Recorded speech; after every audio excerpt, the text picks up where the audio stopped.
I mean, a famous quote by Warren Buffett is, when everyone's greedy, you should be scared. When everyone's scared, you should be greedy. And, if you kind of follow that methodology, Facts. We should be in a good place or getting to a great place. Enhancing your job security. And that doesn't just mean like at your current job, but also opening up your options, more income options, and different ways to be able to different streams. Build your skills, learn a course, take a course, learn a couple lessons, build up your stock. Yeah, venture hustles, life is really what you make it. Building up your brand is whatever you create it. Really ain't no limit. You just gotta love it. Working day and night, it's all about the venture hustle. Hey, venture hustles. Time to take it to the next level. Let's go.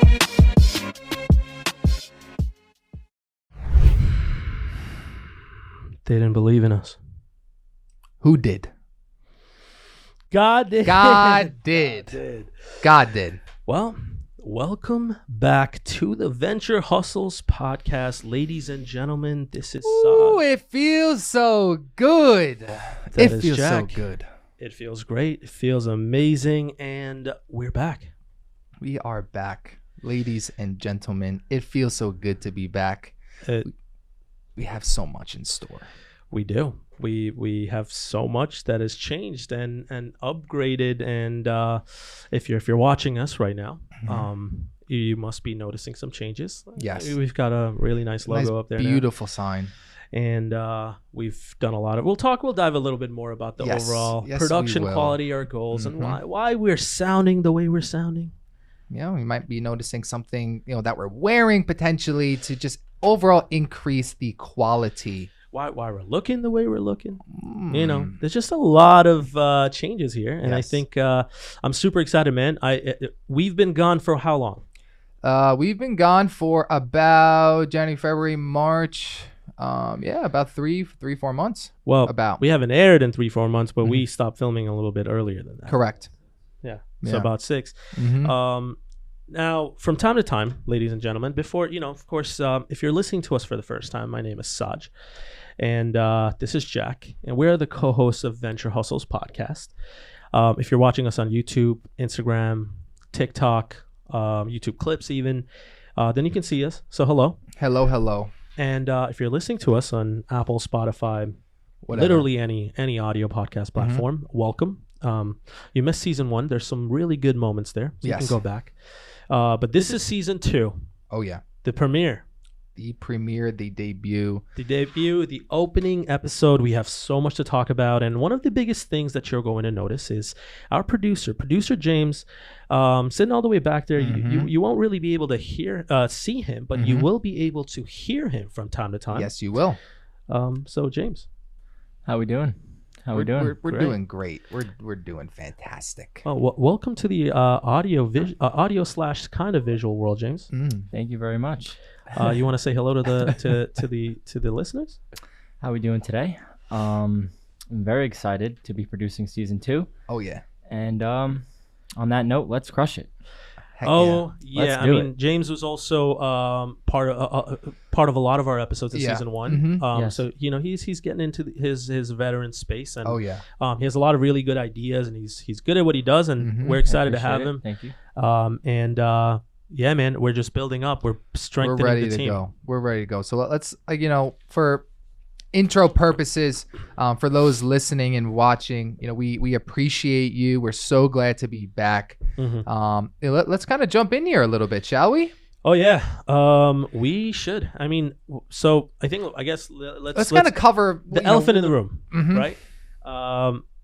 We've got a massive set upgrade. I mean, we're still at the same location, but we got some little jungle theme going on. We've got the sign. We got some nice plans, some nice touches here. Just make it feel a little bit more alive. We're human. We're nice human beings. We like to think, and we don't really want people to come in when we have guest episodes. We want them to feel a little bit more welcome. So we try to liven up the space a little bit. I hope you guys like it, and let us know what you think. Yeah, please, please do.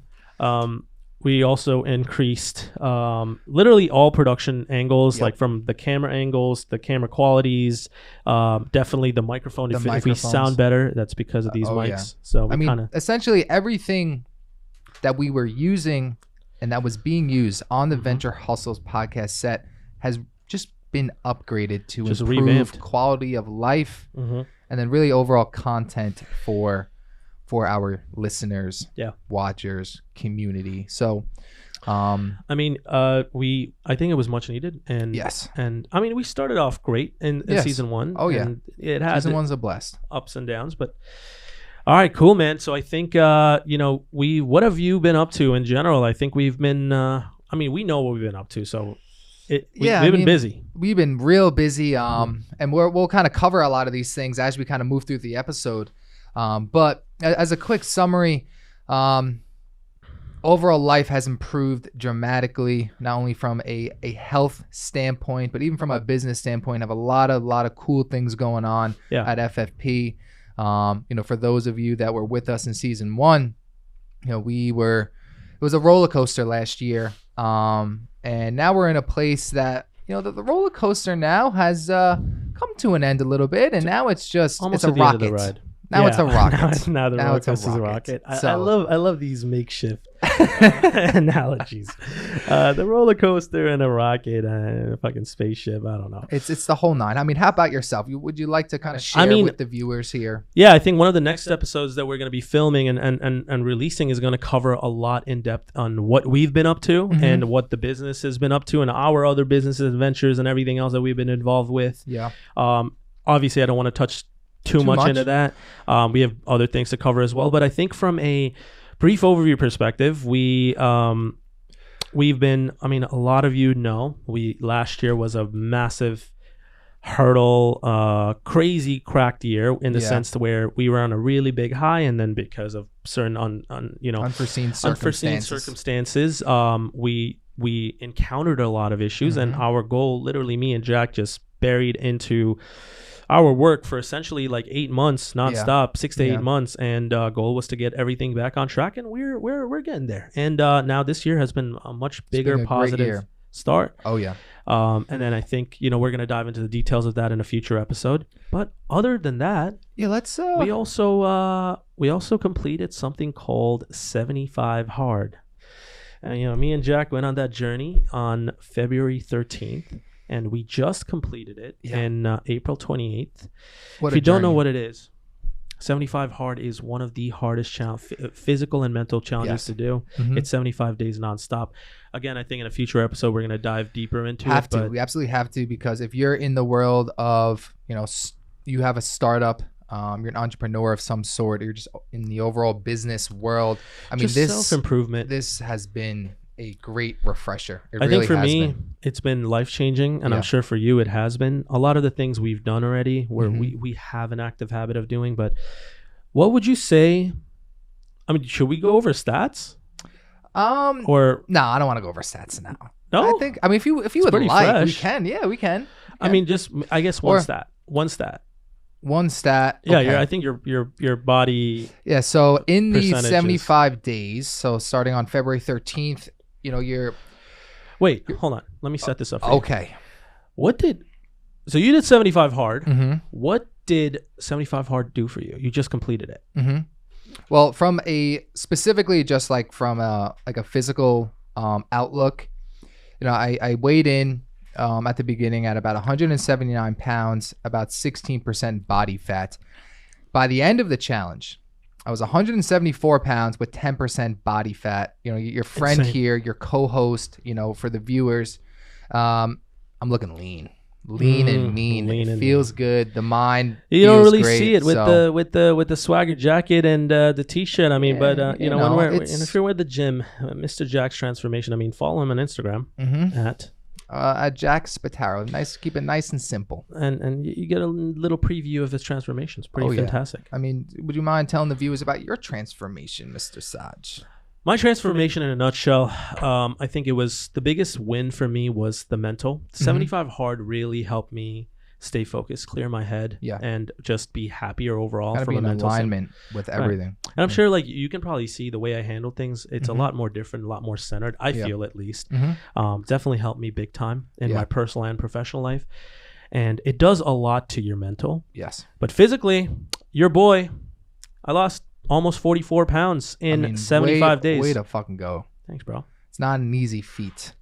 And for those that have been with us since season 1, even just looking at Mr. Saj here, might be able to kind of see some differences. So way to go, man. Big congrats. Yeah, I mean, hopefully I'm looking a little slimmer. I don't know. Oh, yeah. I think season 1 was, if you've ever seen any clips of me in season 1, that was the heaviest I was. And heaviest I was in my entire life. And I'll be honest with you, I'm not happy about that. I was very uncomfortable physically, and it was something that was bearing on me for a really long time. I'm sure and that affects you, right? When you're unhealthy, like my output from a work standpoint, the hours that I put in on a weekly basis, I had to prioritize my health because I don't think I'd live a long life. Yeah, it's not a long path. Yeah. No, but I feel amazing now. I mean, 40 plus pounds lost. And we actually just took that one, after 75 days, we took 1 weekend off, and then we went right back into it.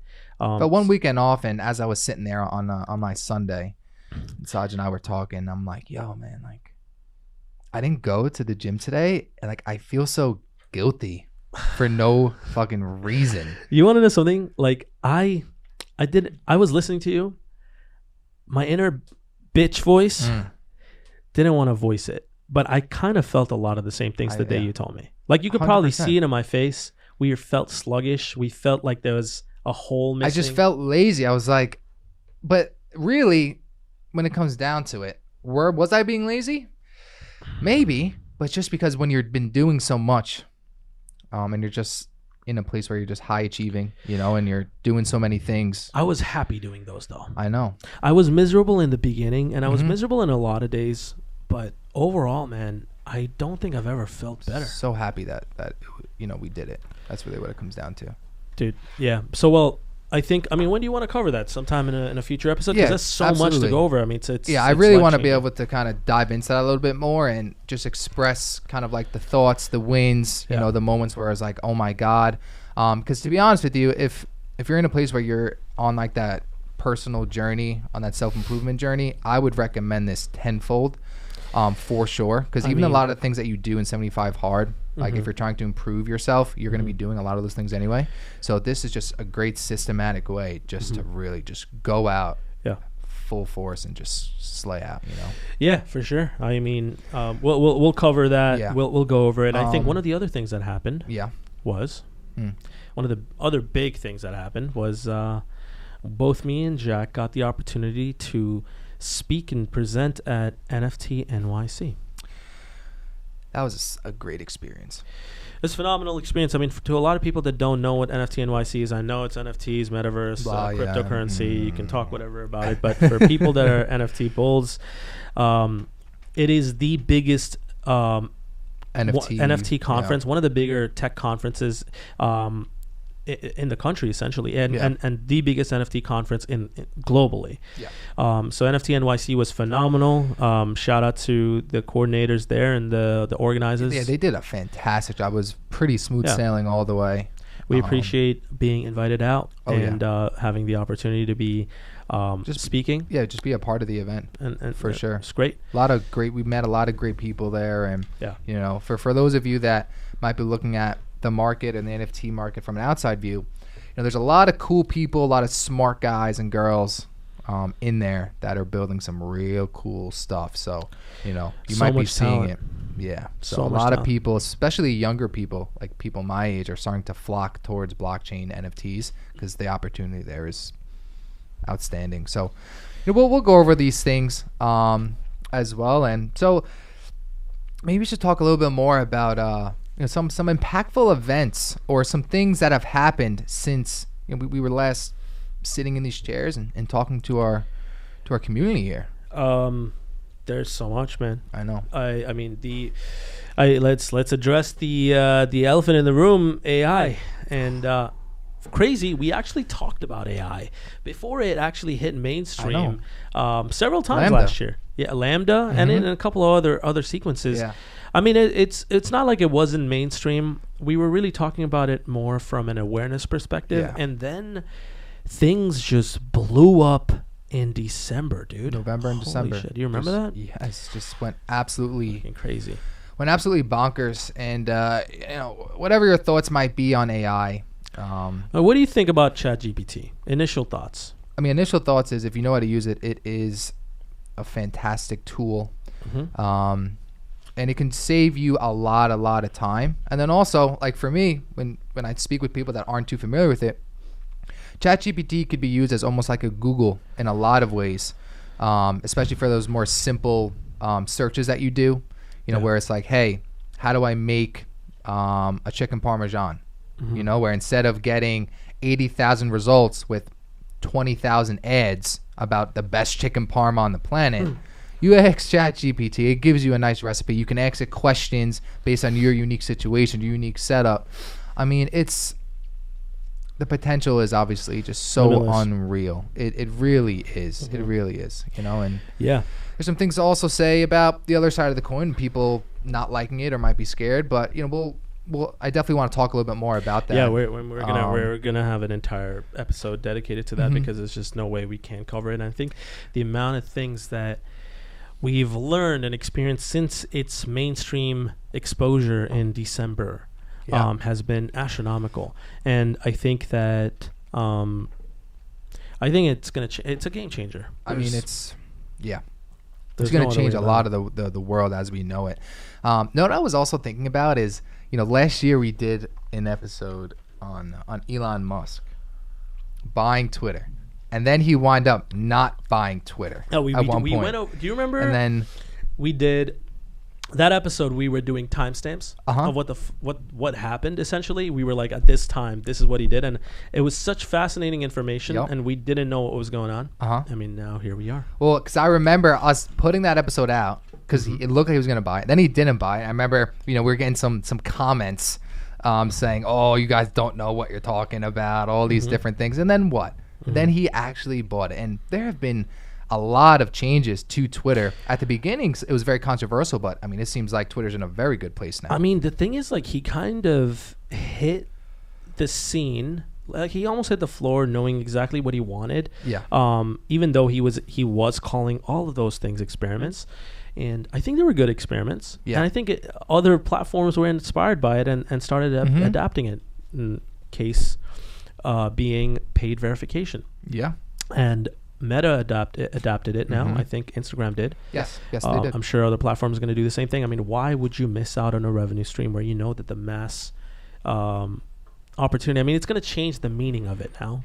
I mean, it already has. Like, you're no longer someone that's sought after. No. Someone that has that social clout.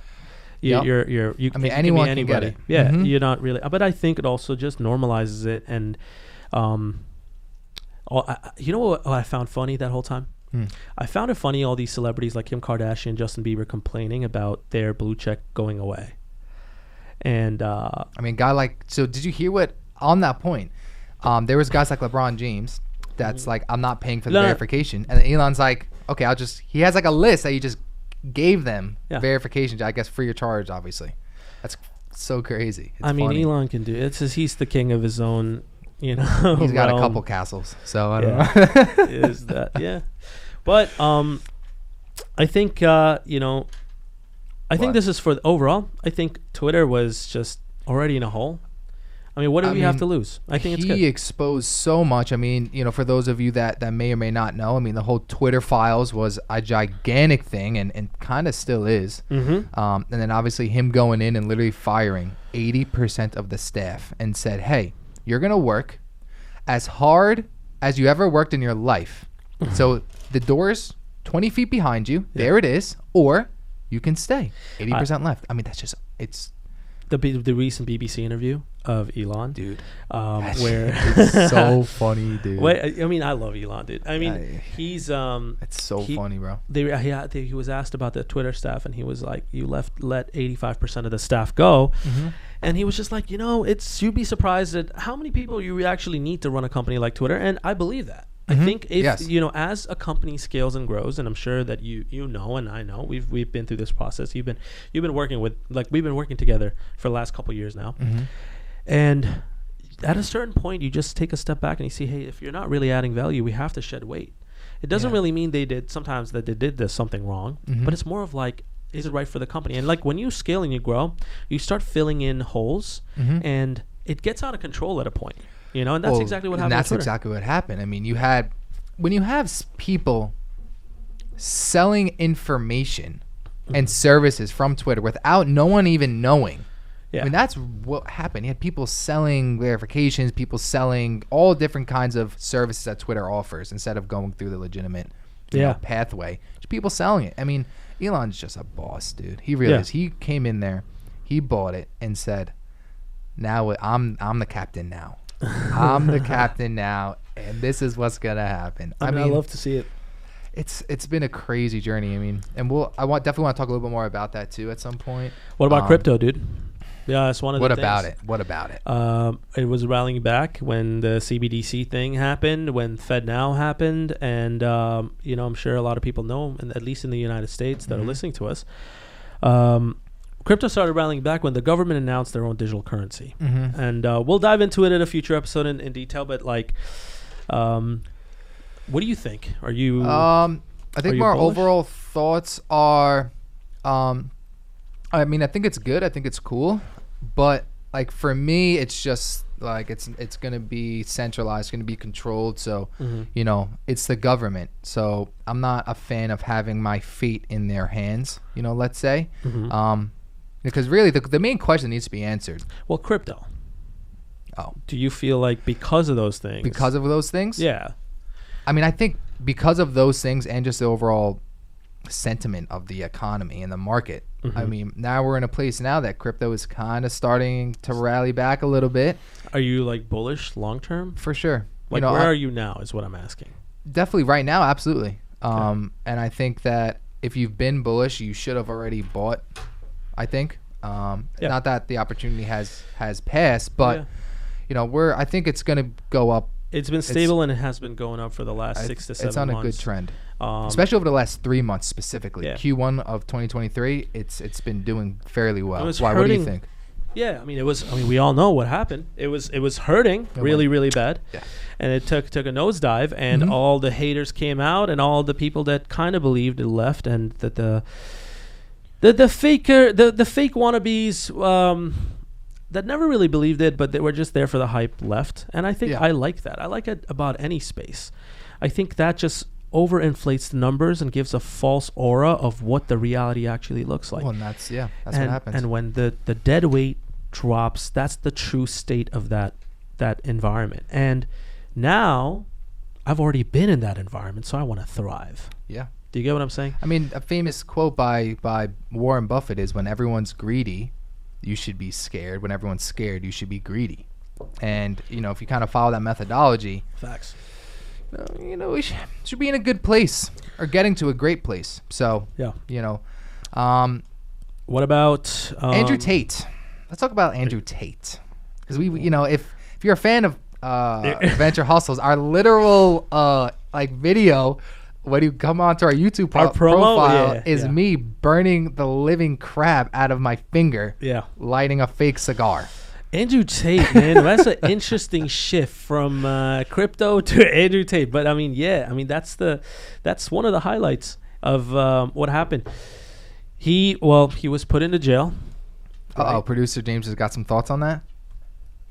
Top G. Producer James likes it. Yeah, I mean, I kind of liked Andrew Tate and what he was kind of like. The overall messaging was, even though a lot of the things was crazy. I think he's out of jail now. He was put into jail. Put in jail for what seems to be no reason. At least there wasn't any pure evidence. Yeah. Right? I mean, imagine being in jail for 60 days because, for no reason, essentially. Yeah. I mean, what do you think this is? I mean, there's one of the things is the only thing that was concerning to me, and I kind of knew this, right? Because I come from I'm from Bangladesh. Right. And in third world countries and countries like that are not as stable as, let's say, the United States or the Western culture. It is, I mean, Romania is not third world, but I'm just saying anywhere when you kind of start going that way where it's not as structured or it doesn't have so many checks and balances, it doesn't surprise me. So I mean, this was surprising to a lot of people. It didn't really surprise me. It was alarming though that they did this to someone that was so high, not high, what's the word? Not high profile. High profile. essentially, because I mean, he was causing waves, and it's. I mean, I think like the biggest concern for me was like we went 60 days, and there wasn't any pure evidence presented to keep them there.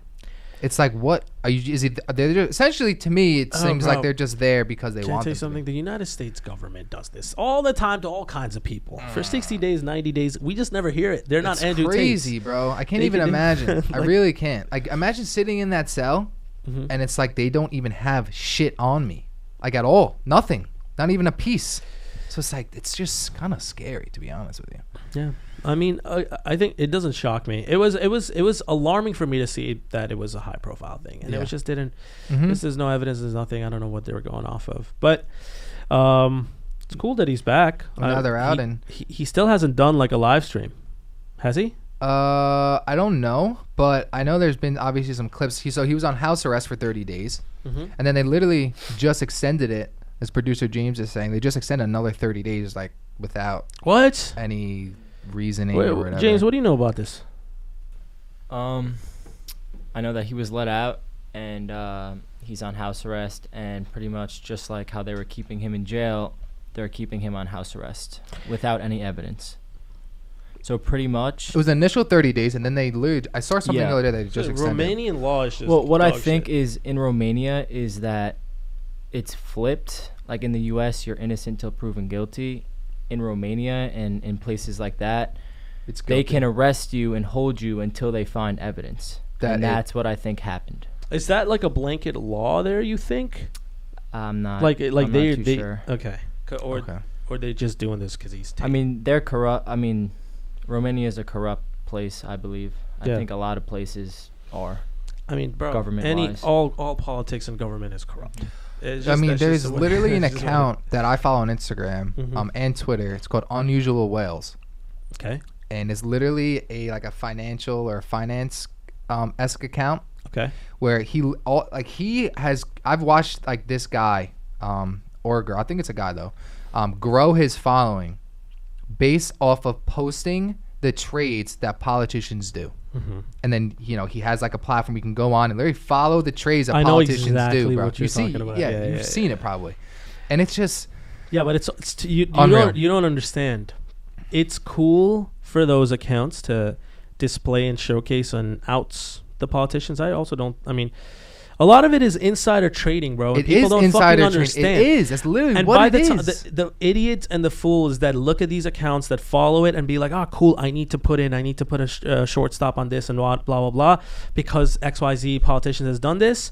Or dude, you're already late. If it's public news, if someone's posting it on Instagram, you're already late, and you should never invest in something you're late to. Just bad financial moves.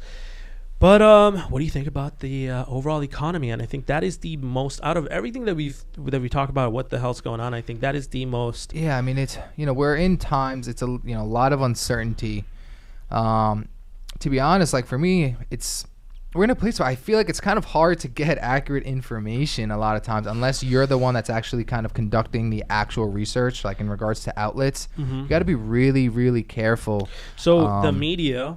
So this from my research, and as I was preparing for this episode, I think last data points from last quarter, United States. Let's talk about United States, right? Go ahead. Q1 GDP shows that United States was slow. The U.S. economy was slowing and had an increased risk of recession this year, right? Yeah. However, if you compare Q4 of last year to Q1 of this year, the GDP actually grew a little bit. Okay, that's good. By 1.1%. Now it's minute, and also it's if you compare last year's Q4 and Q1s, obviously astronomical difference. So you can see a drop off. But when the media is talking about like risk of recession, they don't really talk about these little things. Why do you think that is? Because it doesn't sell. But the reality is we are in a. I mean, overall summary, if you compare to previous years, year over years, we're in a bad place. And just indicators are we're in a bad place. I mean, you also have some of the larger. What are you looking at? I don't know, dude. I think I just saw like something wild. What? Bro. What's good? Are you having another hallucination? No. I think I saw like a crazy ass cloud, bro. It was like I'm not high or anything. This is all right. I'll tell you about this later. This is crazy. I saw you gazing into the night there. Yeah. Wow. Well, you know, we're Sorry. So this is where we are, right, in regards to like the market and everything. I mean, during times like this, right? Because obviously you're a bit older than I am. Do you have any guidelines or anything, you know, that you kind of follow to make sure, you know, that all your T's are crossed, all your I's are dotted, you know, even potential advice or suggestions, you know, that you would say? For poor economy, recession, I have 8 tenets I like to follow. Okay. The number one is definitely save for an emergency fund. Okay. I'm going to save like 3 to 6, maybe 4 months of money in case of... For bills, living expenses, just being able to survive. Yeah. Second would be pay off any high interest debt. Because when the recession comes, you don't really want to be burdened by things like that. Correct. Absolutely agree. You know, the third one is really, really important. Diversify your investments. And I mean, it goes without saying, like, when you're in a bad economy that's kind of like at a downward trend, you never know what's going to do well and what sector is going to do well and what's going to do poor. Putting all your eggs in one basket, it's just too risky and increases the chance of you just suffering, right? Yeah, and you don't really want to do that. The fourth would be enhancing your job security. And that doesn't just mean like at your current job, but also opening up your options, more income options, and different ways to be able to different streams build your skills, learn a course, take a course, learn, you know, a couple lessons, build up your stock, so that your value, your skill set. Right? Absolutely agree. And basically number 5 would be creating multiple income and revenue streams. Kind of go hand in hand. Hand in hand. Essentially, the way you do that would be by building up those skills and then being in a place where you can offer something to the market. Dude, there's so many things you can do now. I mean, there's so many outlets and so many options, and people just are too afraid. And I think one of the things that you could do is, I mean, think about the things that are never going to go out of business, and then try to get into that and try to be able to build something like that. And I know it sounds too easy, or it's not as easy as it sounds, but that's how you're going to have to be able to diversify. Yeah. And number 6 would be live below your means, meaning be a little frugal. That's a big one, I think, especially in the world we're in now. Yeah, I mean, where it's kind of like take a picture for the Instagram kind of thing. No, yeah, I mean, dude, who cares? Live below your means, be frugal, you know, spend less money, swap out bad choices and bad decisions you've made with good choices. And even if it doesn't make you look that great on Instagram, right? If you want to survive in a suffering economy and be able to come out green at the end of a recession, I think these are absolutely crucial and essential. Yeah, no, I would agree. And stay informed. One of the first things that I do every single day, but number 7 would be stay informed, is I wake up and I have my own route and routine of catching up to the news, staying up with current events, because you don't really want to hear from a guy like me or Jack about what the hell's going on. You want to know first thing on your own. Yep. And just keep tabs and anticipate potential changes in the economy. Yeah. And number 8 of Saj's 8 tenets. What's number 8? Basically the zombie apocalypse survival plan. Okay. Is have a contingency plan.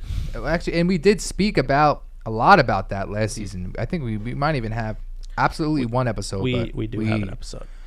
We spoke about that in various episodes because it's so vital. And I've been a lot bigger on this since 75 Hard, which is I think you need to visualize your goals and ambitions a little bit more. And in this case, when you're making a contingency plan, actually visualize, what would it be if I downsized my house? What would it be if I, sold my assets, changed careers, if I liquidated everything that I have? What would it actually look like? Let me put myself in that shoe. Yeah. Because I've done it. I have put myself in a scenario. What would happen if I wake up one day and I had nothing? What would I do? Absolutely. What do I need? Bare essentials. How much money do I actually need to survive? Think about that and make a contingency plan. And I promise you, the fear of how you operate and walk this earth of recessions here, recessions here, recessions here, it's going to slowly start calming down. Yeah. I mean, and also like a lot of times with that same information, You can use that to kind of build up like on your goals too. Once you kind of starting to figure out all of that all those things about yourself. I mean, these are things that I do pretty regularly, to be honest with you. Maybe every couple months or so, just making sure we're still in line and we're on track still. Yeah, I think we're both really good at that, and a lot of these habits, believe it or not. We'll talk about that. I think that's 75 episodes. Yeah, there it is. There it is again. There it is again. Because it's just impossible that we can't really touch on it. No, I don't want. It would be a disservice just to speak about it for 5 minutes. I'm really looking forward to that episode, just because it's been speechless. So. What are we? I mean, I think as we start getting closer to wrapping, we should talk about what the plans of the new season is. What to expect? Let's talk about what to expect. What we'll cover. I think one of the first things that we're going to be doing is we're going to try to figure out how to do remote guest interviews and episodes. Sorry, I'm kind of like stuck in a. You're right. Yeah. Just let it out. That's what happens when you don't drink Red Bull. We got Red Bull in this cup right now. It's almost like tradition. It's almost like tradition, especially for the debut. For debut, it is. I haven't had energy drinks in like 3 months, and so Jack called me this morning, and our kind producer James called me and said, "Hey man, you want some Red Bull?" I said, "Sure, get me the sugar free." Look at you. But you would know. Oh my God, I'm having deja vu right now, bro. Why? Just that moment. Hey, it's good. Do you want to hear something crazy? Yeah. I have like an interesting take on what deja vu actually is. Okay, let's hear it. I love this. Let's hear it. My take on deja vu, right? And obviously everyone should know what that is. It's almost kind of like when you're doing something, it's like, I've seen this before. Yeah. Right? Okay. My take on deja vu is for people that believe in manifesting, visualization.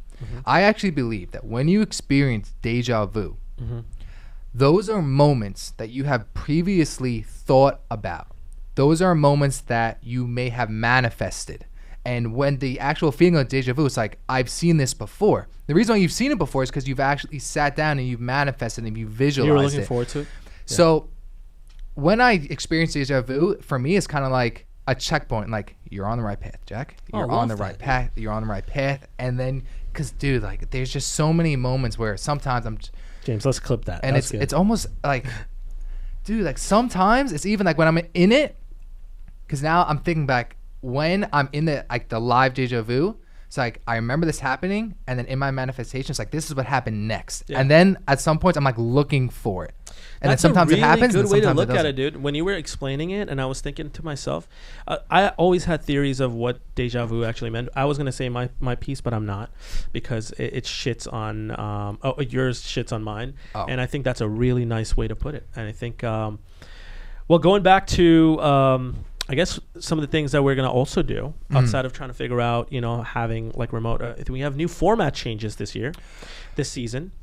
Really hoping this brings a lot of value and kind of just increases, like, I'm sorry to interrupt. Go ahead. I'll say what I have to say. No, for sure. As we kind of go through these format changes that Saj is going to go over, like, we honestly really want your feedback, for all of our watchers and listeners, because like we had mentioned at the beginning of the episode, we put in so much thought, time, money into venture hustles as a whole, that our main goal has really just to increase like the output, the quality of the output. So this is something that you can really kind of enjoy, and on Wednesdays be like, okay, new episode of Venture Hustles coming out today. Can't wait to dive in. So that's kind of the goal, but go ahead, go over. I was gonna, you're right, and I think that was the whole thing. I mean, why are we wearing headphones right now? We're wearing headphones so that we can hear each other better, so we don't talk over each other. And as you've noticed, and hopefully this translated well on audio and video, we're listening to each other more. I feel way better this time, right? You're right. I don't know. I feel locked in. I'm like immersed in this. Like I feel like I'm actually able to listen to a lot of the things. Like what you just said about deja vu translated so much better and clear in this crisp mic. Felt amazing, man. I think one of the other things is the formats. We're going to be doing debates. We are going to be bringing in different guests and do panel discussions, which is going to be pretty fire. I'm looking forward to those. Just like see do some hot topics, controversial things, and see how they kind of different opinions go at each other. Yeah. I mean, we have some really interesting ideas on how we want to spice things up and be able to add more value, like you said. And we're gonna bring some old guests back. We have to. There's all of our guests last year, make no mistake about it, were amazing and fantastic. Awesome. But I'd be lying if I said I didn't have a couple favorites. So we're actually starting to rekindle a lot of those fires over the last couple of weeks, and so again, you'll definitely be seeing some familiar faces, and we look forward to that. 'Cause we talk about what they've been up to, which I'm excited about. 100%. And this year we're going to be bringing in some new guests and a lot of we're actually trying to diversify our guest pool this time. We're trying to bring on more. We're trying to bring on guests that we've never really brought on before. So, for example, we're bringing on actors, more musicians, and we're also bringing on people from real estate again. We're also bringing on some VCs and investors. And very recently, we might even have booked a UFC fighter. So we'll see. Heck yeah. That one will be super cool. Yeah. And for those listening and watching again, if you have any suggestions or kinds of people you'd like to see and hear from, let us know, whether it's a DM, whether it's a comment. Let us know, because we'll try our best to get them. Yeah, we'll get it done. Between our networks and between people that we know, and we'll get it done. With the Venture Hustles podcast, we've got a little bit of swag going on. For us, I mean, some might say a lot. Yeah. So we'll book whoever. Yeah. You want the president in here? I mean, maybe not the current, but yeah, I knew you were gonna regret that when you said that. Yeah. But anyway, as we kind of wrap up here, ladies and gentlemen, that we appreciate you guys. We're really, really looking forward to season 2. We have so much in store. So stay with us. Tell your friends. And we'll be seeing you super soon. So, Saj, any kind of closing thoughts here before we wrap up to the viewers and maybe just for season 2 overall? Get strapped, lock it in, because this is about to be a fun, hopefully impactful journey and exciting. And we just want to. Just make sure your day is good. We just want to leave you with a positive day and outlook at the end of the day, and hopefully we're doing that. So we're excited, and thank you for joining us. Absolutely. And if you don't know, as always, you can find us on YouTube. You can find us on Spotify. You can find us on Apple Podcasts. Anywhere that one would find a podcast, you will find Venture Hustles. And as always, we appreciate you guys very, very much so. And we'll see you soon. Yeah, venture hustles, life is really what you make it. Building up your brand is whatever you create it. Really ain't no limit. You just gotta love it. Working day and night, it's all about the venture hustle. Hey, venture hustles. Time to take it to the next level. Let's go.